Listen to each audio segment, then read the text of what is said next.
Tutorials. My name is Bradford, and today we are continuing on in our series with some scales and the lead parts. And what we did last time, if you remember, is talked about the A major scale and the F sharp minor pentatonic scale. So I'm going to review that really quick, and I'm going to show you something which I think you're going to think is really cool and it's going to be really helpful. First, here's the A major. And now the pentatonic.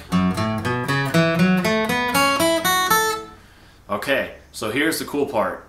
I'm going to show you how to combine these two and how to use these. And then I'm going to show you how we can move these across a fretboard for different keys and how we can use these in any song.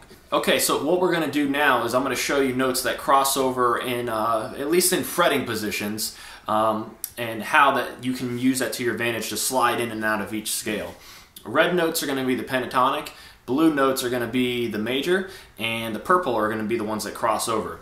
So obviously this second note's the A. Well, that's the second in the pentatonic, and it's the first in our major. And as we get going, the fourth note in the pentatonic is a C sharp. 2, 3, 4, C sharp right there. If we start the A major, it's the third. 1, 2, 3, the C sharp as well. So as you go up and down each fret, you'll notice positions to slide in. So I'm going to start this pentatonic scale on the first note, that F sharp, and then as I hit this fourth note, the C sharp, I'm going to slide in and switch shapes and start using things in the A major scale. And I'm going to kind of show you how I get in and out of that. Now, there's really no specific method the way you do it as long as you hit the right notes, but this is just to give you an example. C sharp,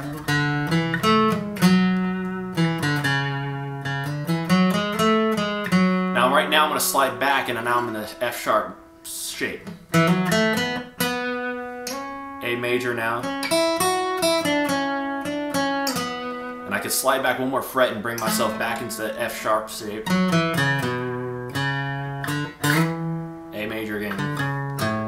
I want to resolve on the 1. You don't always have to, but for this instance, my ears and your ears will thank you later. What I'm going to do is I'm just going to play between and just seamlessly move between them. Nothing specific, I'm just going to play.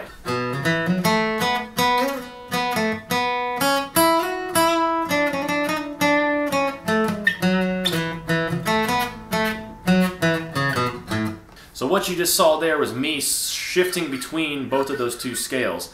And granted, the chords that you're playing over are going to dictate what you play more, but that's just going to take some time as you get used to it with your ear, what sounds good, what sounds better, what just adds some tension maybe, what maybe goes well with a suspended chord, all that. And so what I did was stayed right here, and that's just going to take time to get used to the scales, what notes are in them, where you can shift between the two, what sounds great for maybe a bend of some sort, what maybe sounds good for a hammer-on, and that's just going to take some time getting used to, as it did for me.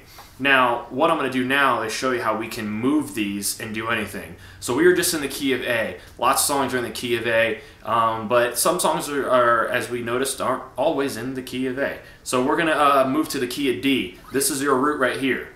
So D is right here, and the scale is going to be like this. And then your pentatonic is the 6 in that key. So in the key of D, the 6th chord is the B minor. So our relative minor is B minor. B's right here. B minor pentatonic scale is right here. So here's that.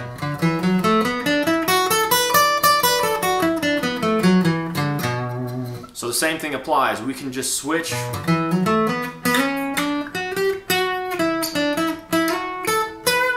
So right there, I just went between the two. Now it's the same fretting, it's just same spaces and all that. We're just scooting up to the D over here.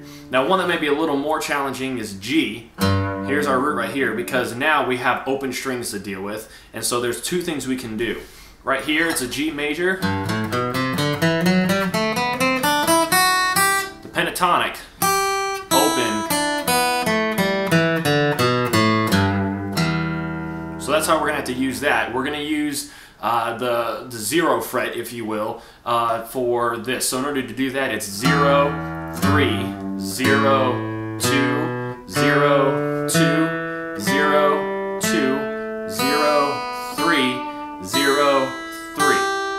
And so, as you know, 12th fret, everything starts over. So we do the same thing, but up here, but we'd be playing 12th fret, starting the 12th fret, and we go 13, 14, that's 15. So 12, 15, 12, 14, 12, 14, 12, 14, 12, 15, 12, 15. So what's cool is you can switch between the two. This for a lower register, it sounds really cool. Or you can go up here. So the same thing here in the key of G. We start here on the 3rd fret. You use that open string.